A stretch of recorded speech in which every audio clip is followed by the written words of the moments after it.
যুদ্ধাপরাধের বিচার কি স্বাধীনতার পরপরই মীমাংসিত করা হয়নি? আসুন ব্যাপারটি খোলা চোখে একবার দেখি। ১৯৭২ সালের ২৮শে মার্চ ৭৩টি ট্রাইব্যুনাল গঠন করা হয়েছিল পাকিস্তানি যুদ্ধাপরাধী ও তাদের এদেশীয় দালালদের বিচার করার জন্য। মজার কথা হচ্ছে, তখন সেই ট্রাইব্যুনালের চিফ প্রসিকিউটর ছিলেন খন্দকার মাহবুব হোসেন, যিনি এখন প্রসিকিউশনের বিপক্ষে অভিযুক্তদের পক্ষে লড়ছেন। কেন আজ তিনি অভিযুক্তদের পক্ষে? তিনি নিজেই এই প্রশ্নের জবাবে বলেছেন, তখন এরা কেউ আসামি ছিলেন না, এদের বিরুদ্ধে কোনো অভিযোগ ছিল না।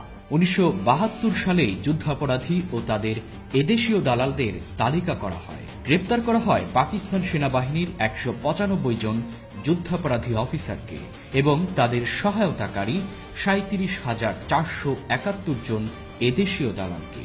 অক্টোবর ১৯৭৩ সালের মধ্যে ২,৮৮৪ জন দালালের বিচার সম্পন্ন করা হয়।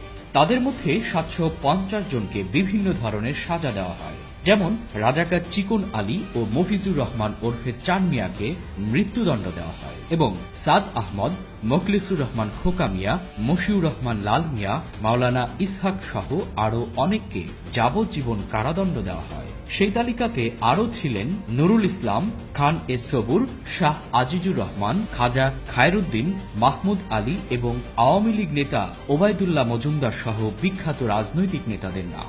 ১৯৭৩ সালের ৩০শে নভেম্বর শেখ মুজিবুর রহমান সাধারণ ক্ষমা ঘোষণা করেন।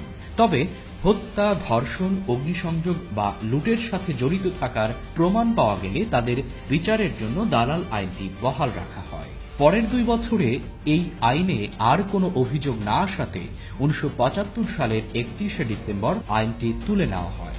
এদিকে পাকিস্তান সেনাবাহিনীর সেই ১৯৫ জন যুদ্ধাপরাধী অফিসারকে ৭৪ সালের এপ্রিলের ৯ তারিখে ক্ষমা করে ছেড়ে দেওয়া হয়।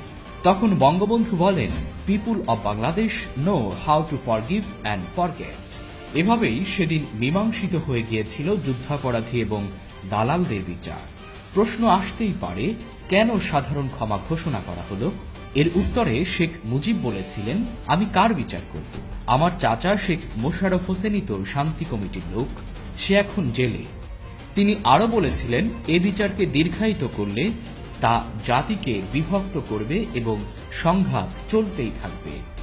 নতুন জন্ম নেয়া দেশের পুরো জাতিকে রিকনসিলিয়েট বা ঐক্যবদ্ধ করার জন্যই এ বিচারের ইতি টানা হয়েছিল। মজার কথা হচ্ছে, সাধারণ ক্ষমা ঘোষণার পর শেখ মুজিবুর রহমান পাকিস্তান বাহিনীর সহায়তাকারী শীর্ষ নেতা খান এ সবুরকে গাড়ি পাঠিয়ে জেল থেকে বের করে নিয়ে এসেছিলেন।